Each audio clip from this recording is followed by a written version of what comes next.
l'exposition Jacques Demy vient d'ouvrir à la Cinémathèque. C'est un des événements de l'année. Et l'exposition présente en fait une sorte de visite à la fois biographique et thématique de l'œuvre de Jacques Demy, qui est un des plus grands cinéastes français du XXe siècle. Tout commence par une petite évocation de ses débuts de cinéaste quand il était tout jeune, puisque avec son petit projecteur Pathé Baby, il avait bricolé un premier film en dessinant directement sur du celluloïd. Donc l'exposition suit en fait la carrière, les voyages, les centres d'intérêt de Demy tout au long de sa vie. On va évidemment retrouver des photos de tournage, on voit les dessins de son décorateur attitré Bernard Évin, qui était un très grand décorateur. Et donc ça ressort évidemment dans l'exposition.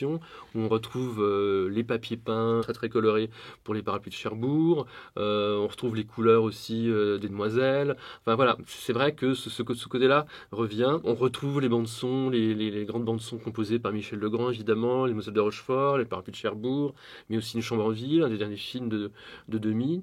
Et puis, évidemment, Peau d'âne aussi, le film qui peut-être son film le plus connu finalement aujourd'hui, où on retrouve Catherine Deneuve qui avait déjà joué dans Les Parapluies de Cherbourg et dans Demoiselles de Rochefort.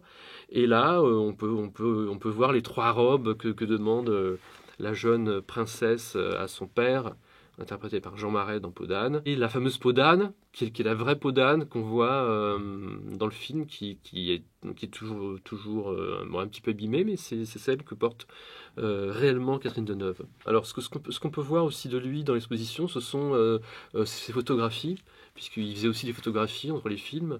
Parce qu'il faut bien dire qu'à partir des années 70, il a eu un peu de mal à produire ses films, donc il a fait de la photo, et dans les années 80, il s'est aussi remis à la peinture, et on peut voir aussi tous les tableaux qu'il a peints dans cette période de sa vie, où le cinéma finalement avait pris un peu de distance par rapport à lui, où il devait un peu souffrir, mais où finalement il a réussi à trouver un autre moyen d'expression. Donc voilà, c'est l'histoire d'un jeune homme, d'un fils d'un milieu modeste, d'un garagiste vendéen, une fois de plus, qui a réussi à faire une grande carrière d'artiste.